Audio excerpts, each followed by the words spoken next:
C'è un piatto semplicissimo, gustosissimo, buonissimo della cucina napoletana che si chiama lo scarpariel, un piatto di una grande semplicità in cui i maccheroni, siano essi secchi, pennette, tagliati, quello che volete, si sposano con un semplice sugo, meglio ancora se ottenuto dai pomodorini, meglio ancora se ottenuto dai pomodorini del Piennolo vesuviano ovviamente, e una grande quantità di formaggio pecorino. Ma la questione è: perché questo piatto si chiama scarpariel? C'entrano gli scarpari?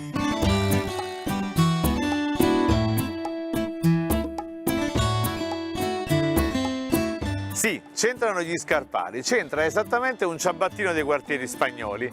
Una certissima leggenda vuole che ai quartieri spagnoli, durante i brevissimi intervalli, insomma, che aveva un povero sulla Chianiel, ecco, preparava magari nel retrobottega con un pentolino di maccheroni al sugo, poi aggiungeva una grande quantità di pecorino. Perché pecorino? Perché a quell'epoca, insomma, era complicato, i soldi giravano con grande parsimonia. Quando veniva qualcuno a farsi riparare le scarpe non aveva quattrini e faceva sì che alla fine regalavano pezzi di formaggio, pecorino ovviamente, una mezza pezzetta di formaggio al povero sulla Chianiello.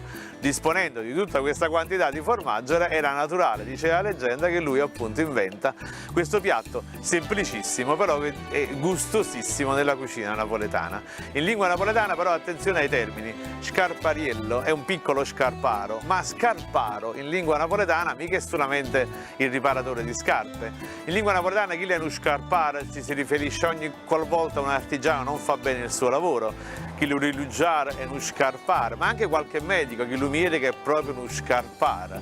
In lingua napoletana invece il riparatore di scarpi è o sola chianiella, o in lingua napoletana più autentica, più originale, o carzular. Diverso invece o shusha, che invece è semplicemente il pulitore delle scarpe ed è un americanismo dall'americano shoshine. A casa tu scarpare scarpe rotte, bellissima locuzione napoletana, ma tu ti aspetti che magari in un luogo ci siano tutte le comodità, no, perché te lo aspetti, e invece proprio là manca la comodità. A casa tu scarpare scarpe rotte. Quando qualcuno pure si cimenta in attività che non è cosa sua, insomma, di farlo, ma se non si scarpara, ma perché rompi il cazzo e smanzella? Ecco, questa è una meravigliosa locuzione. A Napoli poi, a proposito di gastronomia, c'è anche il cosiddetto morso lo scarpara, che è detto anche morso la crianza, che è quell'ultimo morso che uno lascia nel piatto per non far vedere proprio che è un affamato.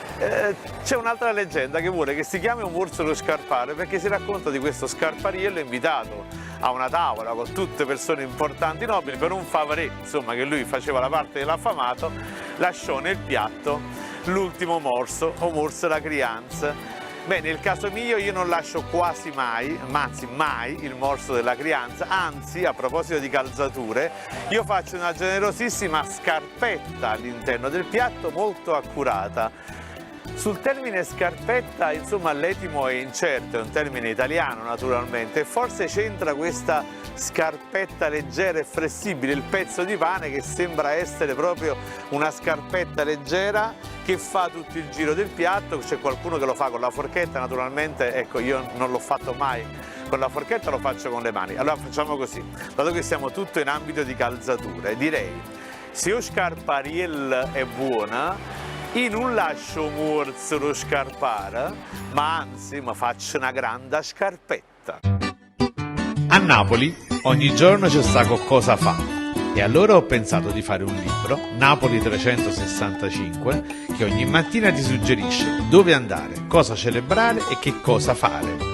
Insomma, un libro da tenere in gabinetto e studiare, perché si sa, nessuno nasce imparato, a cantata villa.